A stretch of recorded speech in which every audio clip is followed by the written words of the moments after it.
Every day, you essentially pay your dues by doing the harder thing when it's the right thing to do.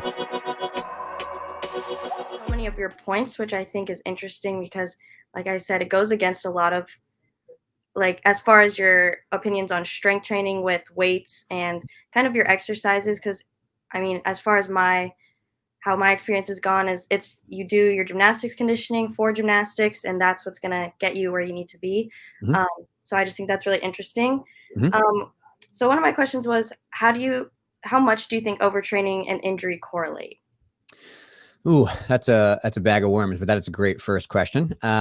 Yeah, so I think it's important to definitely highlight correlation versus causation, right? So there are different types of overtraining, some that are adaptive and some that are maladaptive, right? So there's sometimes an intentional overtraining, which is called functional overtraining, which is when you really are deliberately trying to stress somebody more than they're capable of to create a change. And so that's a part of all sports, and that's necessary in all sports and gymnastics in order to get people stronger or get them ready for routines, right? Like doing four bar routines clearly is more than you would do in a meet, right? But that's overtraining to intentionally kind of get you fatigued and then make you do a fourth bar set when maybe you're a little bit tired, because that's going to help your body adapt. So there's a functional overtraining, which is when you're very, very methodical with it. You plan. There's this term called periodization, which I'm not sure if you're familiar with that, but essentially that is like the intentional manipulation of training load, higher or lower, to create a response. And so I think that if people only just say like overtraining in general, and sometimes like, oh, that's a bad thing. Yeah. Like stress is a bad thing always. Stress can be good in the right doses. It's called hormesis. And then there's also the concept that overtraining can be really good too when it's done in the proper block. I think the problem that we still face in gymnastics is while there's a lot of great coaches who really do this well, I think their education and their knowledge maybe is not really shared across the whole community. And I also think there's like a just crazy amount of science on this and really good data on this that I think sometimes the culture of gymnastics and some of the older traditional methods might be clashing and intersecting with the science of what's new and what's kind of maybe more recent in terms of what we can apply. So there's that kind of like friction you have there. But then there's also, even in some of the best coaches that I know in the elite stage and the international Olympic stage who do use this research and use these ideas well, they are struggling to figure out what the best application of this stuff is, because there's not a lot of great research on gymnastics specific periodization or workloads, which is what a lot of my research projects now actively actually in the NCAA are working on, to try to figure out like, how can we wrap our heads around, we have to know what to monitor first and what a number is to follow before we can say do X amount of work to get this goal or try this in a week. So it's a little bit of all these factors, right? It's some cultural, it's some science is confusing and geeky, and you can't get that into the lay person. There's some of that. And there's also this just lack of research and application that I think is where it's kind of like right where we're at now is the tip of the spear in terms of applying some of that kind of stuff. So there's functional overtraining, which is that. Then there's non-functional overtraining or overreaching, right? And that is when, that's what I think I see more commonly as a problem in the gymnastics community, is you're kind of going by what the perception of fatigue is, right? And this actually just came out in a rhythmic gymnastics study, is that when they surveyed coaches about like, how do you monitor workload and how do you plan for your trainings, the coach's perception of fatigue of the athletes, or the coach's perception of whether someone was tired or not, is by far and away the biggest thing that people go, like coaches, and I'm a coach, right? So it's like, oh, like, well, you look kind of tired. Let's do a little less. Or like, oh, you don't look tired. Like, let's do some more. Or like, it's very like gray in terms of like what someone perceives. And that kind of leads us to why we need monitoring systems. We need external monitoring systems, which measure load, like how many routines, how many numbers, accelerometers. And we also need what are called internal markers, which are like, how did you feel after last practice, and a wellness score, which is the work that I'm working on now. So that's a long answer to your question, but I hope that helps a little bit. Yes, that makes a lot of sense. And I think it's cool, all the research that's going into it, because as an athlete, I think it'll be cool in the future to see how gymnastics kind of changes. Yeah, absolutely. Right. It's challenging because as a coach, right, and I was an athlete too. I was a college athlete, and like I knew how I felt, and I knew that sometimes what I felt was not what I needed to do. Like I needed to do 2 or 3 more vaults, even though I was tired. But there were other days when I felt pretty fresh and ready to go, but my coach intentionally was pulling the reins back a little bit because we didn't want to go too hard.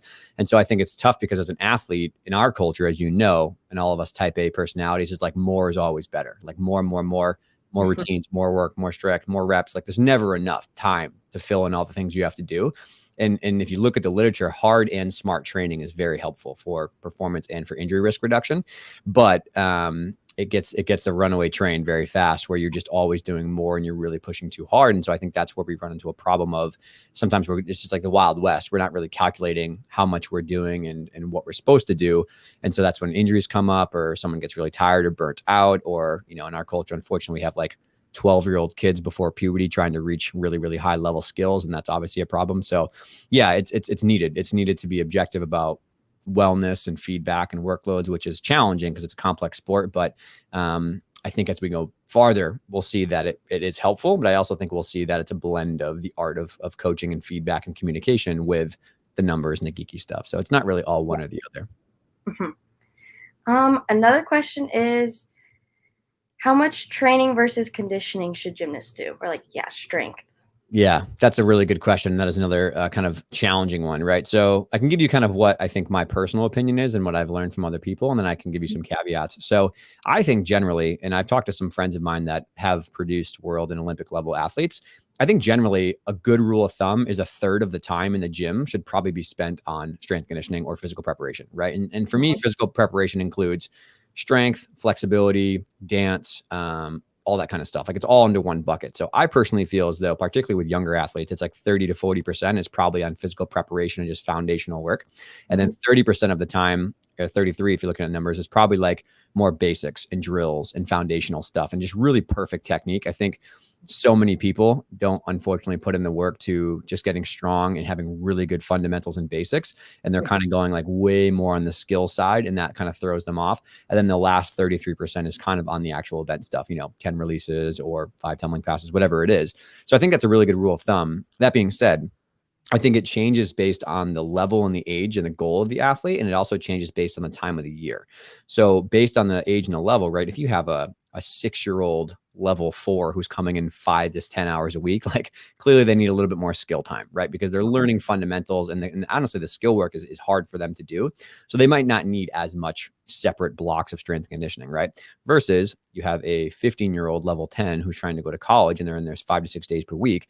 Because the skills are so hard and also the skills come at a much higher tax on their body, you probably want more physical preparation and conditioning because there's so much that has to be done. Dance, flexibility, strength, plyometrics, cardio systems, and energy training. So I think that there's a big slide there a little bit. If someone has high level goals, then maybe they need a little bit more physical prep. If someone has lower level goals, it's recreational gymnastics, so they're not really in a super high level, you can probably get away with more event time. And I also think throughout the year, back to your first point about gymnasts lifting weights and kind of that whole situation is, if you look at the science on like what the goal is of gymnastics is explosive body weight power. That's really how we get more skills, right? So if you look at the science on what that is, that combination of force and velocity is how you get someone stronger. And so like in the off season in the summer, that 3 months in the States here, it's right from June to whatever, August, or from international, it's elsewhere. You only have 3 months to get stronger, right? That's only like the biggest time that you can really get more kind of strength under your belt. Like you don't get stronger during season. And we're starting to see that now with some data we're doing is you actually probably get weaker as the season goes on because it's so hard on your body temporarily. So in the off season, you should be putting a ton of your eggs in the strength back bucket. Like we probably do 50% of our time between weightlifting a few days and gymnastics specific body weight conditioning a few days, and then every day to warm up body weight specific conditioning. So that should be probably the focus more in the summer, and then off season it transitions to a little bit more split. And then obviously in season, you're not spending 2 hours doing conditioning every day the week of a meet, right? That's insane. So you probably got to shift back to the other side, which is probably, more time on the skills, the routines, the pressure sets, the mock meet simulation. So I think it ebbs and it flows, and that's kind of what periodization is. And these kind of like hybrid models that I teach and that I've worked with other, colleges and national teams for, I think that's what we promote, and it seems to be really effective. Okay. Thank you. Yeah, no problem. And then that kind of leads into, what would your ideal off-season training kind of, if you were setting up a program, how would you do it for off-season? Yeah, sure. I'll give you exactly what I teach to people and what I think has been effective, right? And so when I say this, it's not just from me in terms of like me and my gym or like the people I was coaching. I've seen this be really successful across a lot of colleges in the NCAA and the elite teams and the club teams that are high level, but also just recreational people. So I generally frame this up in terms of like someone who's a bit more competitive, because if you're recreational only 2 days per week, it's probably not as intense. Yes. But for someone who's competitive so there's out of the year, so say it's 12 12 months. You break that down into 4 3-month chunks. That's kind of how periodization works. So so you have the off season, the preseason, maybe the first part of the in season, and the second part of the in season, where states and regionals and nationals and qualifiers and stuff like that come together, or Olympic trials and all that. So you have in the right after competition season. This is kind of not as promoted in the gymnastics culture, or people don't like this, but I do think you should have an extended off season. So you should have probably 2 weeks you're completely off, and then another 2 weeks where you're slowly ramping up into the first part of the season. It's like an uncomfortable amount of research that shows that year-round training is really not good for athletes in early specialization. So I don't think gymnasts should take 5 months off, but I also don't think they should go from what we do now, which is like nationals is done, and you're like, yeah, new skills on Monday, right? Like that's your body feels terrible. So a lot of my friends, particularly in the pandemic, who were elites or international people, who are college people, they were like, man, I felt the best I've ever felt when I had 2 months off, or I had a few months off out of the gym. So I think we should have 2 to 4 weeks off relatively, and then you wean back in, and then the end of June, July, August, that's kind of that first 3-month block, is you split that out into probably 2 days of general training, which is like weight training. So squats and hip lifts and split squats and step ups. And we have a lot of college athletes come to our facility in Boston and do this throughout the summer, and it makes them feel really, really good. So 2 days a week of general training, and then probably 3 to 4 days worth of like gymnastics specific training, 3 days of gymnastics specific training, which is like rope climbs, leg lifts, everything you can possibly think about, right, under the sun that gymnastics does for traditional bodyweight core work and stuff. That's probably 3 days per week. But then every day has some sort of gymnastics specific core warm up and rope climbs, and what my buddy Nick Reddick calls the daily dozen. So you have gymnastics every day, but then you have kind of 2 and 3, and then one day is more like a preventative or a prehab day. And you build some cardio circuits in there too. So that's kind of the big picture of the summer. As you move your way into the preseason, it becomes probably more like 25-75. So maybe one day is more that general day to maintain some of your power work and try to maintain some of your strength work. And then you probably are sprinkling in a lot more like explosive bodyweight sprints and sled push routines and, power endurance sets for bars or whatever else it should be.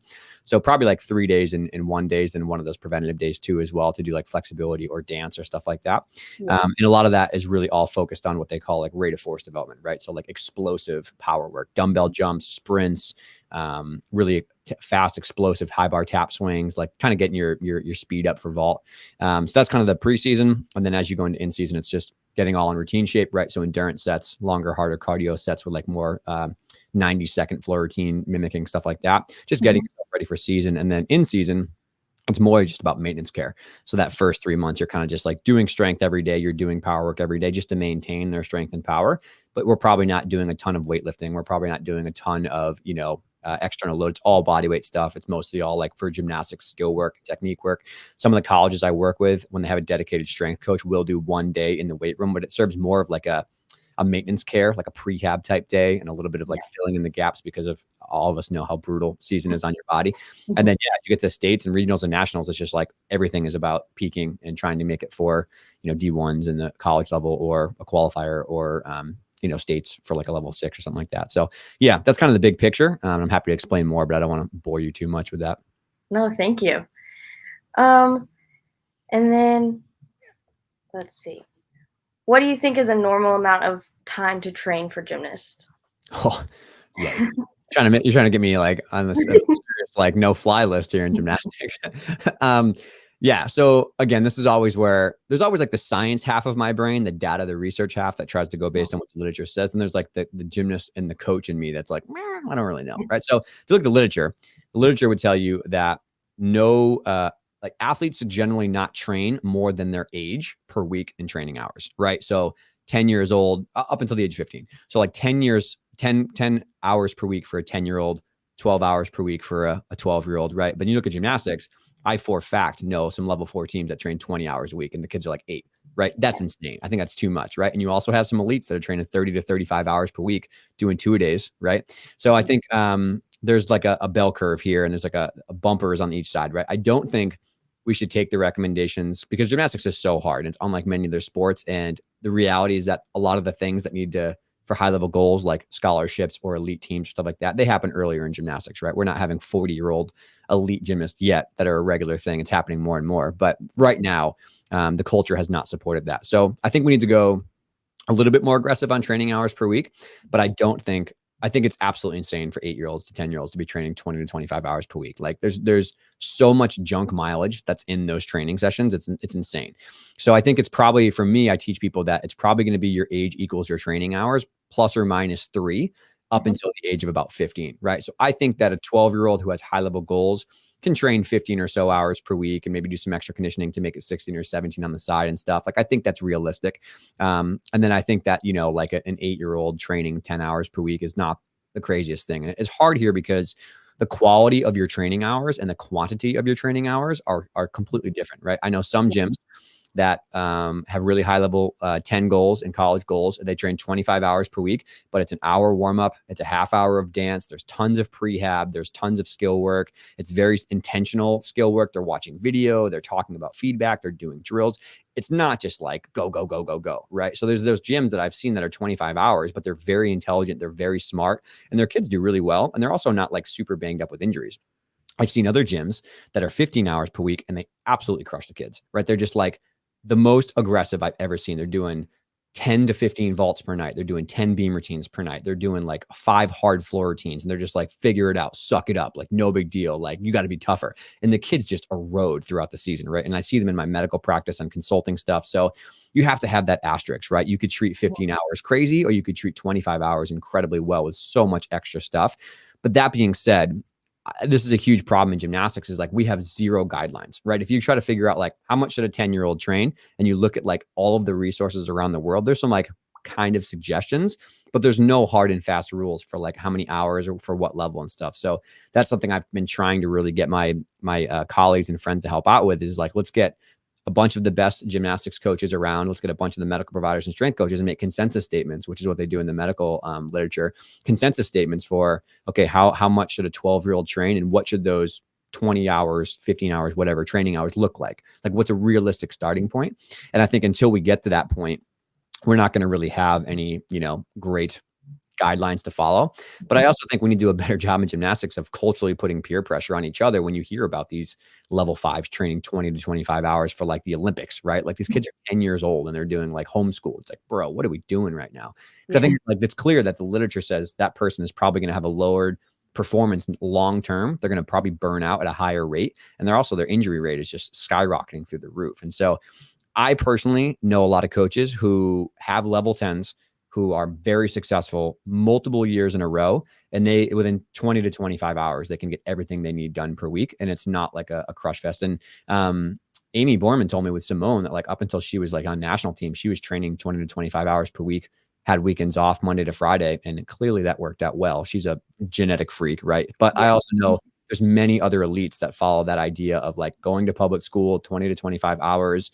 They're not destroyed, right? Have their weekends for their family time, and they're doing just fine. Multiple scholarships, multiple national teams. If you want to go to the Olympics and you want to make an elite squad, or, go to, I don't know, Oklahoma or somewhere, like, yeah, you probably need a little bit more time in the gym when you're younger to get going. But I think 30 plus hours is insane for kids that have these like non-Olympic goals, to be honest. Yes, I agree. Mental health wise, right? As your point of view, you're like, sometimes I just want to sleep and watch Netflix for a day.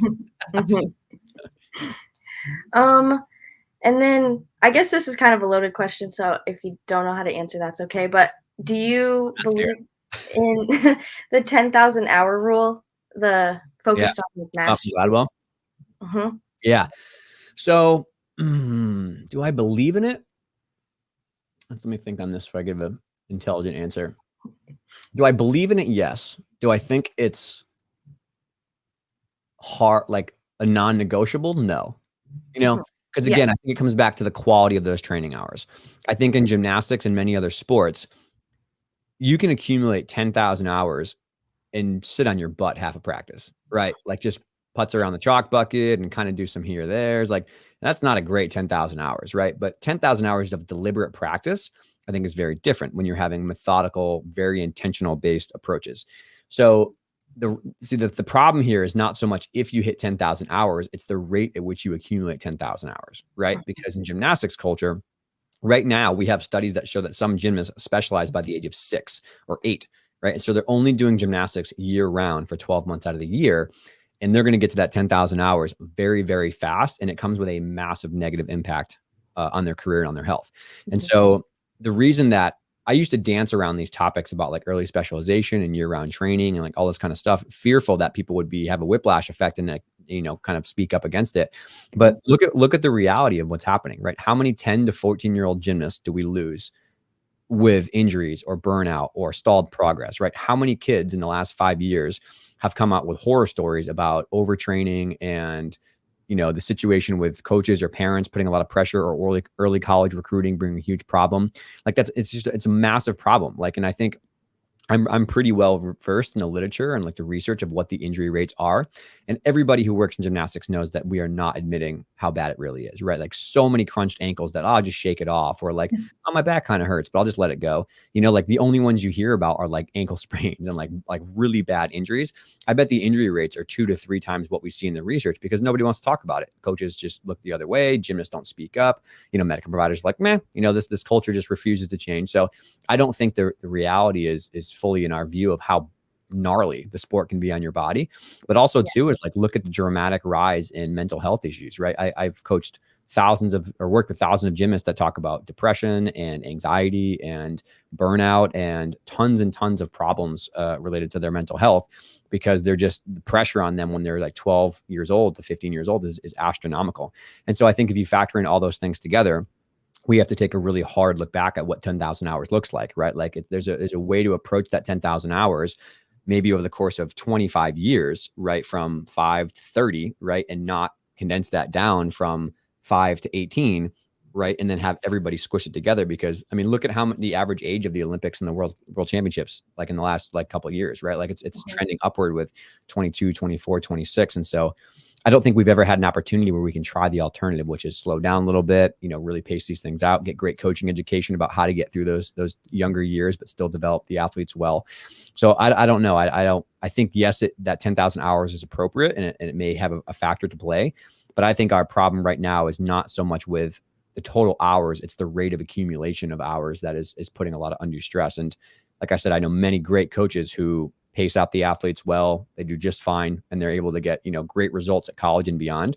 And I also know a lot of college athletes who have missed their entire first 2 years because of mental and physical collateral whiplash from getting their scholarship. I've worked with athletes who worked their tail off from 14 to 17 to get a scholarship, didn't compete freshman year or sophomore year because of injuries, and then had like an year junior year. And finally by senior year, they could compete, but then it was done. And they were like, I worked my butt off all of my life to get a scholarship, and I competed a half an event for 2 years, and now my back hurts really bad. Yeah. So it's tough. I think the reality is challenging. Yes, I would agree. As a gymnast, I'm very glad that they're moving the recruiting to later, because I think that was a huge thing that coaches really wanted us to keep training, because people were getting recruited when they were like 13. So that put a ton of pressure on. Yeah. And I agree. I think in this one is not so much like, I think people unfortunately always see my work as like bashing coaches and stuff, but I'm a coach and I've made all these mistakes. I don't think that it's really all the coach's fault at all. Like, parents are crazy sometimes, right? Like the NCAA is insane sometimes about like what they allow to happen. Like, because I don't like the name drop, and I'm not doing it, but like, imagine like the schools 1 through 10 all collectively, or 1 through 20 are like, you know what, guys, we're not doing it. We're not recruiting anybody early. We're not doing these fake kind of side mail things. We're not saying come take an unofficial visit. We're not going to follow you on Instagram. Nothing, right? Schools 20 through 40 can be like, yes, open season. We're going to get all these elites. We're going to get all these 10s. We're going to crush it. And then they're going to try to crawl up the competition ladder. So it's hard, because I understand that coaches in college like probably don't want to do it either, but like their job and their livelihood depends on making successful teams. And so I think it takes organizational level change to be like the NCAA, like, you're going to get a huge fine if you try to do this, right? We're going to slap you on the wrist pretty hard, because money, unfortunately, is what makes the world go round sometimes. And so if you get a $100,000 fine when you get caught early recruiting a 13-year-old, you probably won't do that again. And everyone's gonna be like, whoa, wait a minute. Like, I'm not going to go down that route. So most of my friends who work at the college level and coach all collectively want to do what's best for athletes' health, but they're facing a absolute tidal wave of pressure from their admins and from their schools to recruit athletes and get them in the school and be successful and stuff. So it's very, very hard. It's very, very hard. And the other thing that's really challenging too is because of that slope of age and demand on the athletes, a a lot of athletes are under the gun to get all their skills when they're in high school, because their big shot is the Olympics, is in that age range of 18 to 21. But now with, name and gym likeness and stuff like that, and like other college recruiting deals that can happen on the side with brands and stuff, people can probably train till, like the guys do, through college onto the Olympics after. And like until that fully changes, where athletes are able to train elite and college together and go upward into elite after college if they want, or during college, I think that's going to be a huge barrier to overcome. And I'm not going to open the bag of worms here, but one of the reasons is the 10-0 scoring system in college, right? Because the men are open-ended. It's a code. It's a little bit easier to get your skills back for elite, but like women's is still a 10. And I know the fanship and the marketing is there, but it's a tug of war. It's a tug of war between doing your watered down basic set and then all of a sudden having to get your double back to go to a national qualifier stuff. Like, it's hard. So we have to have more creative discussions about how we can allow athletes to go through college on the female side and excel into the later years like the guys do, because I think the majority of the guys come from college programs for the Olympic team. So yeah, big old can of worms there, but it's real. It's real. There's a lot of problems, a lot of challenges. Yes. Well, thank you so much. I think that's all the questions that I had. Sweet. Yes. No problem. I mean, those were not easy, but those are good. You crushed it. Those are good ones. Thank you. All right, cool. Well, I hope you have a wonderful day, and good luck with everything you're doing. Thank you so much. I will keep following along. I love reading all the stuff you put out. Thank you. I appreciate that. Yeah. If you ever need anything, just let me know. Okay. Thank you so much. Yeah.